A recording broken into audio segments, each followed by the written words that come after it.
From Jordan 1 Grails to bricks sitting on shelves. Let's talk about the Jordan 1 Shatter Backboard.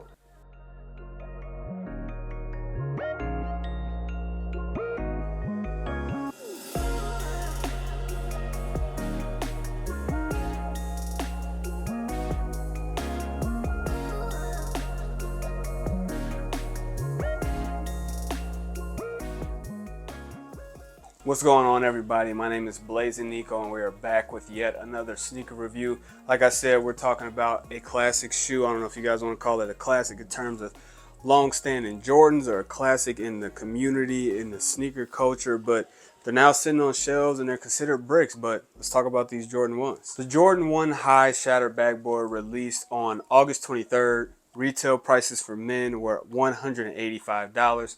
We did get that $5 increase this year on Jordan 1, so we're stuck at $185.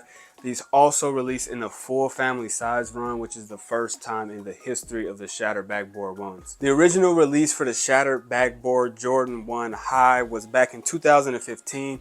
That's the first time we ever got this, so this is actually the second iteration of Jordan 1s, that classic shoe. Like I said, classic in the sense of the culture. At least to me, that became the standard for Jordan 1 materials, but we'll talk about that in a little bit. So a little backstory, since we've never done a review on the Shatter Backboard 1s. They are based on an exhibition game. I think it was in either France or Italy. I'm not 100% sure, but obviously, Michael Jordan shattered the backboard in that exhibition game. They were wearing like these orange jerseys and everything, but Shatter Backboard is where we got the inspiration on the box, the inspiration on the insole that I'll show you a little bit later in this video.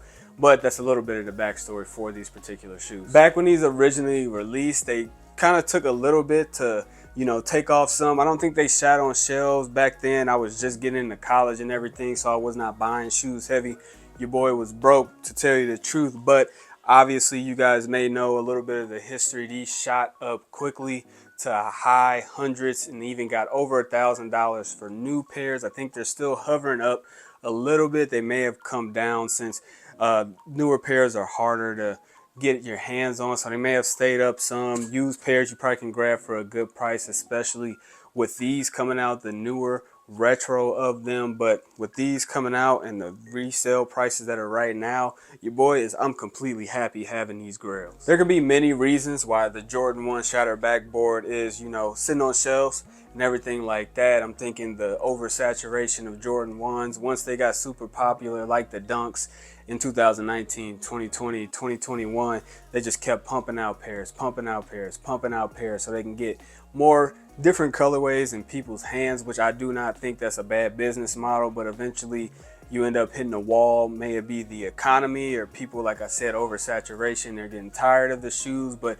if you love a certain shoe, I love Jordan 1 silhouette, top 5 in my Jordan silhouette. So when they come out with dope colorways, classics like this, I don't care if they're going for under retail, which is actually a good thing for me, honestly. I got these with a JD Sports $20 coupon, but it's a beautiful shoe, man. I'm happy they're sitting around. You guys already know, with it being a Shatter Backboard, people are talking about the materials on the shoe, but for me, I think they look good. You guys see that starfish orange that they have throughout the upper of the shoe on that heel collar, ankle counter. We have more of a sail, not a stark white. Same is on the midsole of the shoe, which I think looks good for this color palette of shoe since it's darker. You guys can see we do have quite a bit of character in the toe box of the Shatter Backboard 1s. Take a look at it over on this lateral side panel.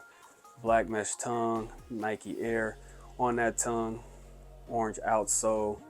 You guys see we do have that shatter. Oop, just dropped the laces on you guys, but we do have the Shatter Backboard on the insole of the shoe as well. And they do go ahead and throw in some orange laces if you guys want to switch those out. I'm not much of a lace swapper, but to each his own. I think on the original pair back in 2015, they gave us the regular black and red Jordan box, but this time we actually got a inspired Shatter Backboard box, which actually matches the insole of the shoe, size 10.5. Mine, we have Air Jordan 1 Retro High OG Black Sail Starfish. I think they did a great thing with the box. I'm a sucker for a good packaging, so I'm happy they did something special for this. You guys just watched a detailed review on these. A lot of the problems that people are saying in terms of the materials, they're not exactly like the same for the original back from 2015. You know, I think that we have some pretty decent leather. You know, I'm not a super materials expert. I've only seen the 2015 pair one time. Those were definitely a softer grain of leather. I'm not sure if the softer or the thicker leather is better. I'm sure those may crease different due to the softer leather on that toe box. But for me, as long as we didn't get like the plastic leather that you get on, say, the Jordan 1s from back in like 2014, the black toes I had from 2013, or Jordan 1 mids, you can know kind of that Nike Dunk leather. I'm good with this. This leather has some character to it. I'm happy. It's a shoe I've always wanted. I'm not a super stickler on the materials as long as they're not super bad, but I think these came out great in my personal opinion. You guys saw the on foot portion at the beginning of this video. For me, same fit as a normal Jordan 1 high, so I'm sticking true to size. You know, if you guys have wider feet, like a lot of Jordans, the lateral side of the shoe may give a little discomfort. Obviously, Jordan 1s back from 1985, they're a super flat shoe, so if you do not like super flat shoes, I would recommend staying away from these. But if you guys have any pairs of Jordan 1s, or if you have Dunk highs or anything like that, I would say stick with that size, which is true to size for me. I'm a size 10.5 true with a more narrow to normal length foot, so I'm sticking with true to size, and I would recommend that for you unless you have wide feet. Like I mentioned a few times, resale for these is below the retail price. Retail was $185. If you look at StockX, I'll make sure to throw up all the charts and everything, but we're looking at $20 to $30 under retail depending on your size, which is crazy.